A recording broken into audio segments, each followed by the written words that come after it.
Iyak si Brooks mga idol, pinagtatrash talk ng Warriors. Inangasa ni Klay, ni-wrestling naman ni Draymond Green.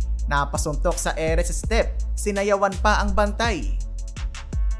Golden State Warriors vs Houston Rockets. Opening frame naka-early 9-point lead kaagad ang Dub Nation. Draymond Green nakita kaagad sa transition si Andrew Wiggins. Stephen Curry umistep back naman kay Jalen Green.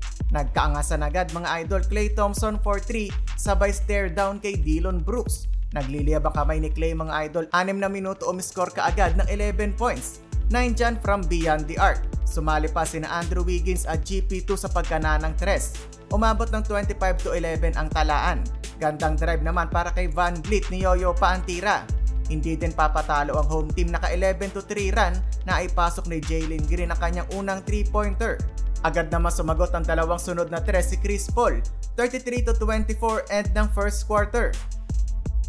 Second quarter, eto na naman ang connection between Chris Paul at Jackson Davis. Mainit pa din ang kamay ni Klay mga idol, pasok ang kanyang pang-apat na 3. Habang ang kanyang splash bro Stephen Curry dinaan naman sa bilis. Kinakabahan na ang villain ng NBA patingin-tingin sa scoreboard. Eto na ang inaantay, nagkiskisa na si Brooks at Draymond Green. Napasigaw pa si Green mga idol, buti na lang hindi tinawagan ng referee. 2-minute mark, tinirahan ng 3 ni Stephen Curry si Brooks. Tuwing maglaro ng home team, agad namang may pamatay sunog ang Warriors. GP2 put back to end the first half. 65-50 lamang ang Golden State.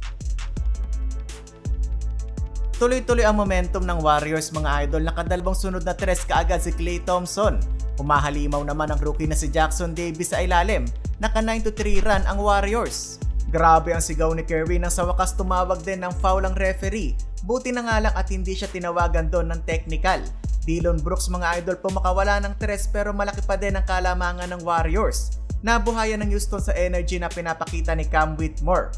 Bago tumunog ang buzzer, gandang play ng Warriors. Pinapain lang nila sa step kahit naiwan na naman sa ilalim ang rookie. 99-83 end ng third.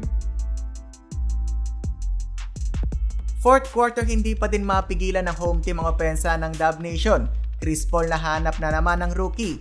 Moses Moody mga idol, dumak with authority, lumambitin pa sa ring, tuwang-tuwa ang bench ng GSW. Wala nang 6 na minuto, nakipag 1-on-1 si Stephen Curry, sinayawan ng kalaban mga idol, binisik ng superstar ng Warriors ang player ng Rockets. Medyo tahimik na dito ang crowd, malungkot na tuloy si Dillon Brooks.